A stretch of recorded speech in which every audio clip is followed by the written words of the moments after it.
Hi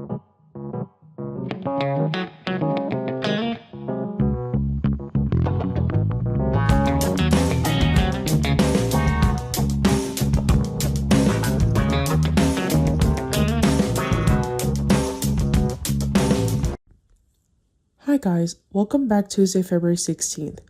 Today I will show you about that Victor forces Kane to face a humiliating defeat. Victor didn't just want Kane to lose. He wanted Kane to be forced to confront his failure in the most shameful way. Having his past exposed, having his reputation severed by the very talents that once made him confident, and being brought down right before the finish line by the person Kane despised the most. In the tense atmosphere of Genoa City, Victor understood that a true knockout doesn't come from a direct punch, but from turning the opponent into someone who destroys their own image in front of the public, their allies, and even those who once respected them. The more Kane tried to prove he was in control, the more determined Victor became to prove the opposite. Kane was merely a fugitive fleeing the consequences, and ultimately, he would have to kneel before the truth. The coldest aspect of Victor's strategy was his temporary pardon of Billy. Not forgiveness, not forgetting the betrayal, but rather brushing aside a minor obstacle to use at the right moment. Victor looked at Billy as if he were looking at a knife that had once been pointed at him, but because it was still sharp, it could still be picked up. To Victor, Billy's self-respect, his impulsiveness, his ego always wanting to prove that he wasn't a failure in anyone's shadow, all were the perfect fuel for a plan that required someone willing to burn everything to win. Billy understood he was being used, but he possessed a dangerous kind of pride.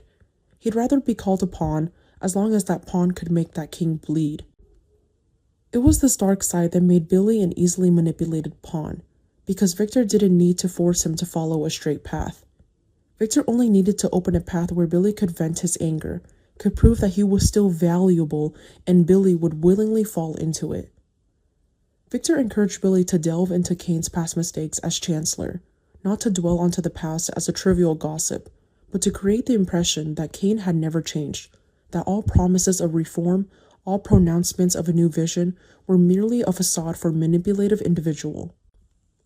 When old cracks are reopened, they don't just fracture a wall, they cause the entire edifice of memory and trust to crumble. Victor was skilled at choosing the right kind of truth, so that the public wouldn't see it as a deliberate attack, but rather as an inevitable consequence. And when Billy stirred things up, everything would appear more natural.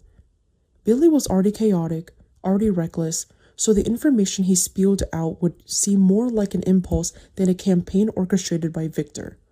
That's how Victor always kept his hands clean while the whole city got dirty.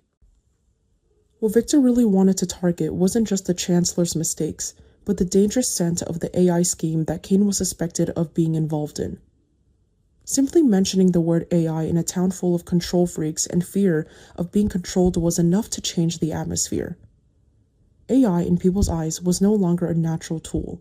It became a symbol of intrusion, of cold, anonymous decisions, of the fear that their identity and power could be rewritten by something without conscience.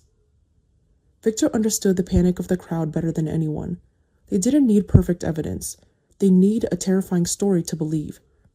And once Kane's reputation became tied to manipulation through technology, using artificial intelligence to control reality was no longer an ambitious businessman, but a threat.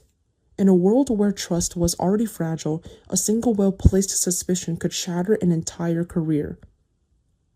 Kane will be forced to confront defeat in a way that leaves him with no way out. If he reacts too strongly, he'll look like a guilty conscience. If he tries to remain calm, he'll appear cold and indifferent to what others call morality. Victor calls Kane trapped in a labyrinth of reactions, where each choice makes him look like a little worse. And in that labyrinth, Billy is the one constantly fanning the flames, not giving Kane a moment to reorganize his image. The more Billy points out, the more Kane has to explain. And the more he explains, the more it sounds like he's defending himself. Each defense is a step backward. Each step backward is a sign that Kane is losing ground. And Victor just needs to stand still, letting his opponent slide down the slope on his own.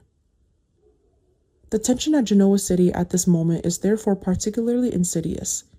At one end, Victor manipulates the forces of power to crush Kane with reputation and the fear of the times. At the other end, Nick creates a crack in his most precious possession by refusing to acknowledge his weakness. Two seemingly separate stories share a common theme: control. Victor believes control is a weapon. Nick believes control is salvation, and both are pushing those around them to their limits, differing only in that Victor does it intentionally while Nick does it out of desperation. On our TV Spoilers channel, I always seek content inspiration for each video by compiling short video clips to analyze and offer my personal opinions. This channel specializes in analyzing, theorizing, and discussing plot points in the Y&R and the Restless series from the perspective of a longtime fan. Through this, viewers can gain deeper, more objective, and more interesting perspectives. Subscribe to the channel to stay updated on the latest news about the Y&R and the Restless series.